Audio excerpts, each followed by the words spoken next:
নমস্কার, আমি ফাউন্ডেশনের এই অনুষ্ঠানে আসতে পেরে নিজেকে ধন্য মনে করছি এবং এখানে উপস্থিত যারা এসছেন বয়োজ্যেষ্ঠ তাদেরকে আমি প্রণাম জানাচ্ছি এবং ছোট ছোট বাচ্চাদের আমার আন্তরিক ভালোবাসা জানাচ্ছি।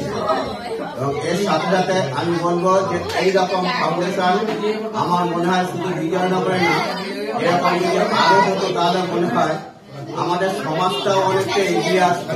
সবাই পয়সার বিনিময়ে সবকিছু শেখানো হয়, কিন্তু বিনা পয়সায় আন্তরিকতার সাথে এত ভালোবাসা দিয়ে এদেরকে যত্ন সহকারে এই যে তুলে ধরা হচ্ছে, এই যে প্রত্যেকটা যে কোয়ালিটি সম্পন্ন ছেলে মেয়ে যে আমাদের ঘরে ঘরে আছে তাদেরকে পর্যাপ্ত ভাবে একটু যদি শিক্ষা দেওয়া যায়, একটু যদি যত্ন করা যায়, একটু যদি তাদের পাশে থাকা যায়, তাহলে আমার মনে হয় এখান থেকে অনেক বড় বড় প্রতিভা বেরিয়ে আসবে।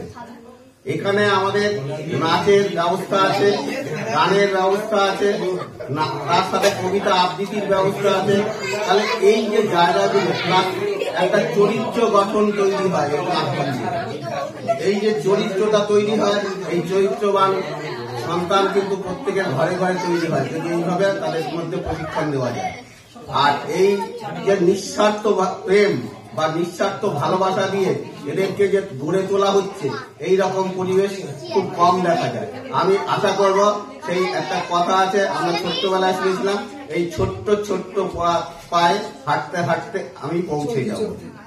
ঠিক আছে, ঠিক সেই রকম আমাদের এই ছোট্ট ফাউন্ডেশনটা জন্ম হয়েছে বেশি দিন না, কিন্তু আস্তে আস্তে তারা পথ চলতে চলতে আগামী দিন আরো বড় হবে এবং সারা এলাকায় একটা সুনাম অর্জন করবে, এই আশা রেখে এবং বাচ্চাদের আমার আবার গভীর ভালোবাসা দিয়ে আমার এই ছোট্ট বক্তব্য এখানেই শেষ করলাম।